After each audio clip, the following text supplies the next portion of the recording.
Kalau ujung-ujungnya harus terluka, buat apa kita mencintai?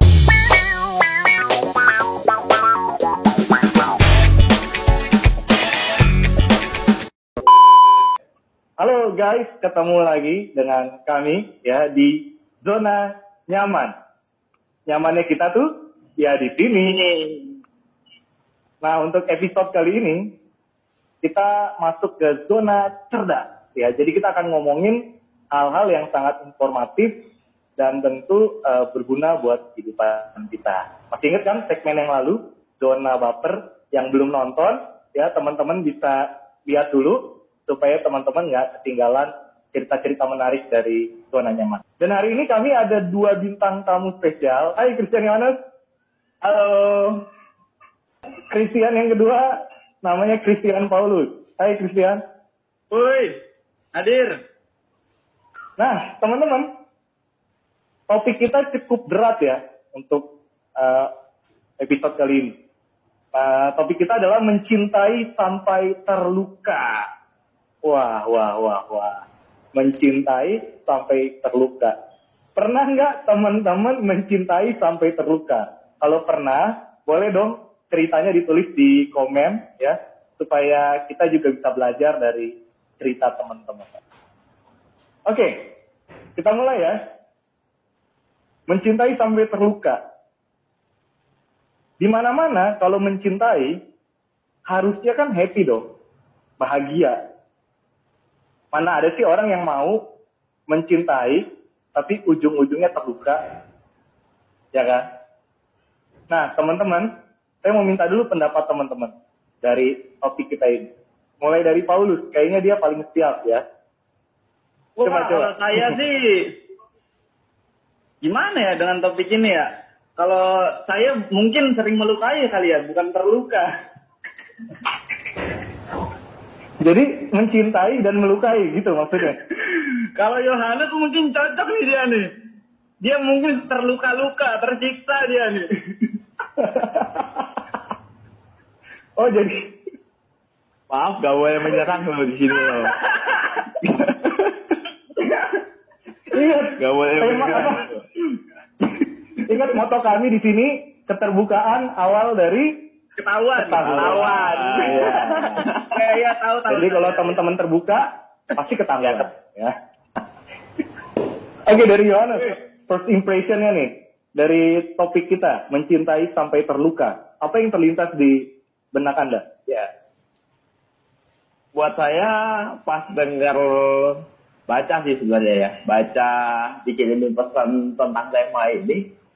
Wah, berat juga ini topiknya. Karena bagi kita remaja yang lagi tumbuh ke masa dewasa, tentu hal ini sebenarnya nggak sesuai ya dengan ekspektasi.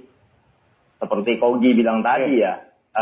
Ekspektasinya kan kalau bahas tentang cinta tuh hal-hal yang menarik, menyenangkan, happy dan sebagainya.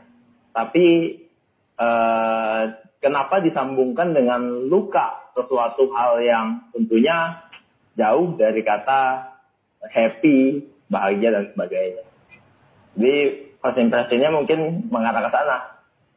Hal yang berat untuk dibahas di kalangan remaja, tapi ini hal yang realistis dan mendidik tentunya buat kita semua. Atau gini, orang yang mencintai apakah harus terluka? Saya pribadi dulu nggak tahu dan nggak ngerti bahwa kalau mencintai itu akan terluka. Semakin kesini makin ngerti bahwa bahkan saya bisa bilang ini hal yang pasti. Mencintai itu pasti akan menimbulkan luka. Apalagi mencintai secara tulus. Nggak ada cinta tanpa pengorbanan. Dan yang namanya pengorbanan itu pasti menimbulkan luka. Nah, Yohanes sendiri pernah mencintai sampai terluka? Pernah, dan saya bisa bilang sampai sekarang pun, maksudnya mencintai, bahkan mencintai untuk mencintai Tuhan pun pasti ada lukanya. Begitu menurut saya. Bahkan dalam mencintai Tuhan pun harus ada luka. Iya. Oh, ada lukanya. Iya. Karena berkorban tadi itu ya. Poin Betul. berkorban itu ya. Iya. Tadi Yohanes kan bilang, pasti ada yang namanya pengorbanan. Ketika kita berkorban, pasti terluka. Nah, persoalannya gini, bisa nggak kita berkorban tanpa harus merasa terluka? Kalau menurut saya sih, yang namanya pengorbanan pasti butuh sesuatu yang harus dikorbankan ya. Entah itu tenaga, entah itu waktu, entah itu harta. Bahkan pengorbanan yang paling besar itu bisa nyawa sendiri. Nah, tapi kalau menurut saya, berkorban itu tergantung, bisa terluka, ya bisa enggak juga.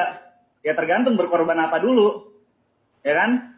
Kalau emang mau berkorban nyawa, ya pasti terluka.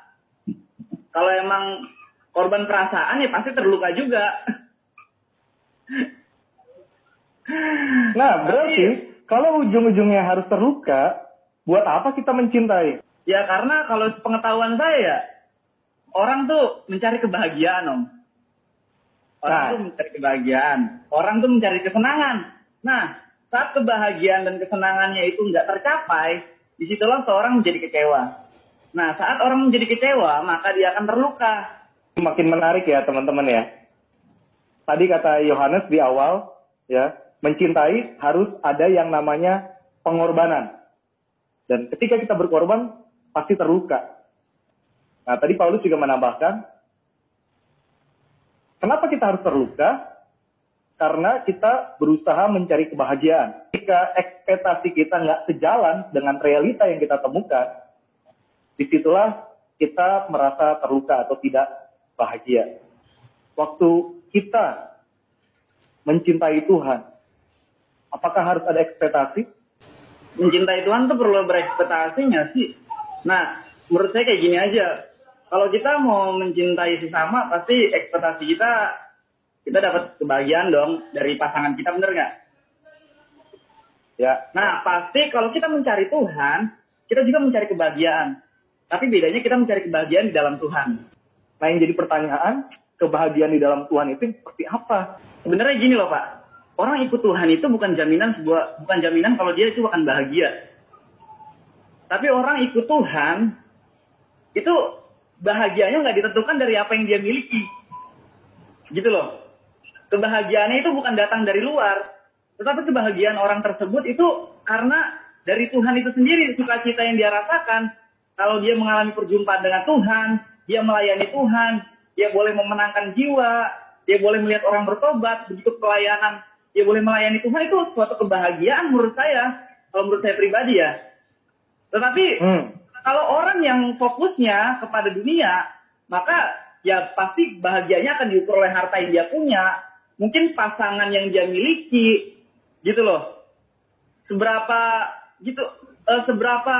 dunia bisa menyenangkan dia, itu kebahagiaan yang dapat dari luar. Tetapi Tuhan tidak memberikan kebahagiaan yang seperti itu menurut saya ya. Gitu, Pak. Oke. Jadi kenapa orang ke gereja tapi nggak pernah bahagia? Nah, itu salah di orangnya menurut saya. Kalau saya rasa itu orangnya nggak mengalami perjumpaan dengan Tuhan. Karena Tuhan itu nggak ada di gereja, Bos. Ya bukan saya bilang nggak ada di gereja ya. Tetapi Tuhan itu ada di mana-mana. Yaitu Allah yang transenden. Dia itu bisa di mana aja. Dia bisa ditemui di mana aja dan kapanpun kamu mau ketemu sama dia bisa. Yang penting kamu mau datang sama dia. Kalau kamu ke gereja tapi niat kamu bukan ketemu sama Tuhan, kamu nggak akan mengalami perjumpaan dengan Tuhan.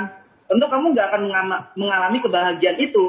Tentu yang Alkitab katakan kebahagiaan itu ditemukan itu di dalam kebenaran firman Tuhan. Kalau kita hidup dalam kebenaran firman Tuhan, maka damai sejahtera dan sukacita oleh Roh Kudus itu akan dicurahkan di dalam hati kita. Ya, saya tarik benang merahnya ya dari jawaban Om Paulus tadi ya. Waktu kita ikut Tuhan, kebahagiaannya itu bukan lagi dari keadaan luar ya, tapi dari Tuhan sendiri. Ada damai sejahtera, ada sukacita, dan seterusnya. Oke? Nah, sekarang saya ke Raja dulu nih. Saya ada contoh ya, mewakili sahabat-sahabat zona yang juga sering konsultasi sama saya, ya bukan konsultasi sih, lebih ke cerita lah di DM, ya biasanya sih di Instagram.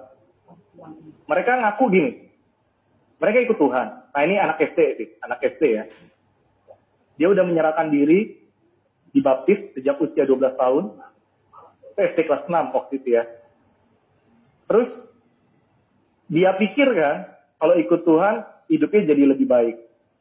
Nah dia korban bully ya. Ternyata ikut Tuhan nggak mempengaruhi keadaannya, tetap aja dibully. Terus benefitnya apa dong? Ikut Tuhan. Kalau ngelihat situasi seperti itu, kok kayak nggak ada perubahan antara sebelum ikut Tuhan dengan sudah ikut Tuhan. Sama-sama dibully, sama-sama menderita. Nah, Raja melihat contoh kasus ini gimana? Kalau saya melihat kasus itu, sebenarnya sih hal itu emang suatu hal yang wajar sih kalau menurut saya. Karena awal kita awal kita memberikan suatu keputusan, itu pasti akan ada akibatnya. Karena hukum sebab akibat pasti selalu ada.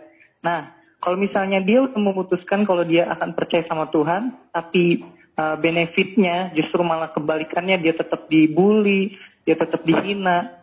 Itu sih sebenarnya bukan masalah alasan mengapa dia ikut Tuhan. Tapi itu sebagai tantangan dia. Karena semakin dia merasakan hal seperti itu, dia akan semakin percaya bahwa, oh iya ya, hidup aku itu nggak berharga.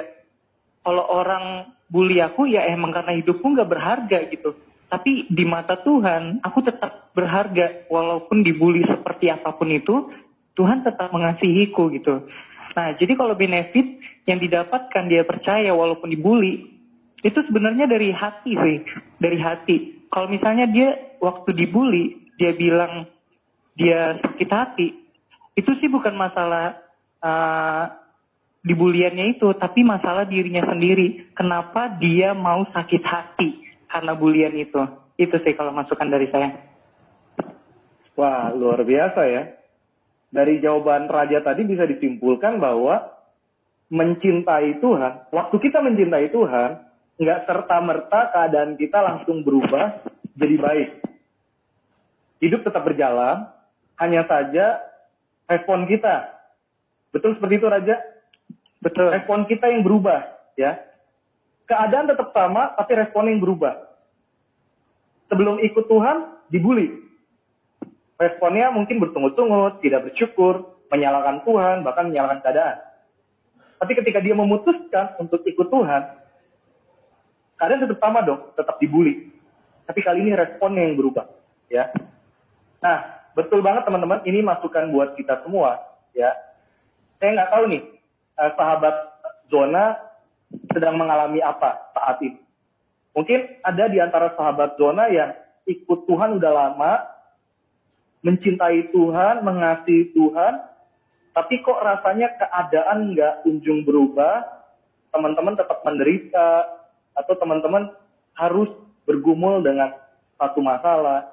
Teman-teman ingat, kita nggak punya kuasa untuk mengubah keadaan. Karena itu pasti wewenang Tuhan. Ya. Yang bisa kita lakukan adalah mengendalikan respon kita. Oke, ngomong-ngomong soal respon nih. Saya mau balik lagi ke Yohanes nih. Gimana sih respon yang tepat bagi kita nih anak-anak muda nih waktu mencintai Tuhan? Apalagi kita tahu pasti bakal ada yang kita korbankan. Harus seperti apa respon kita? Menurut saya, respon kita yang pertama, ya kita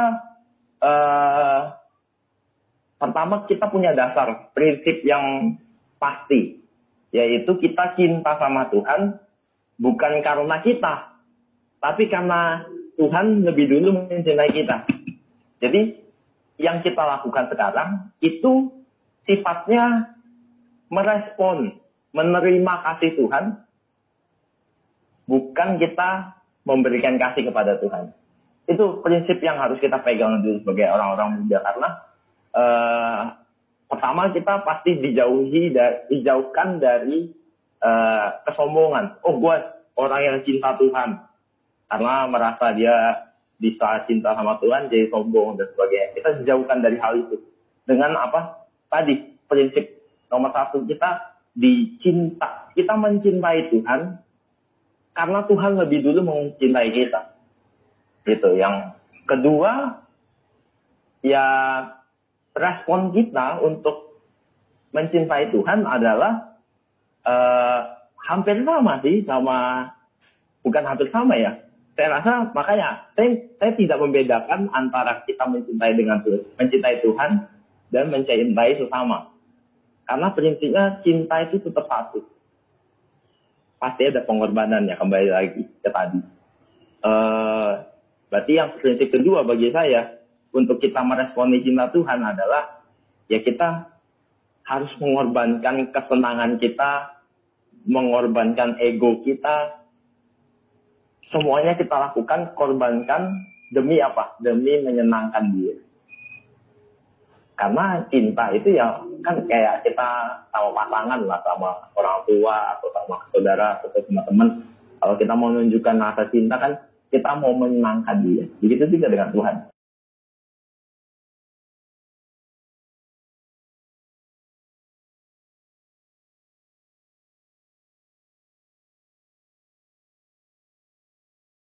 Nyamannya kita ya di sini. Zona nyaman. Nyamannya kita ya di sini.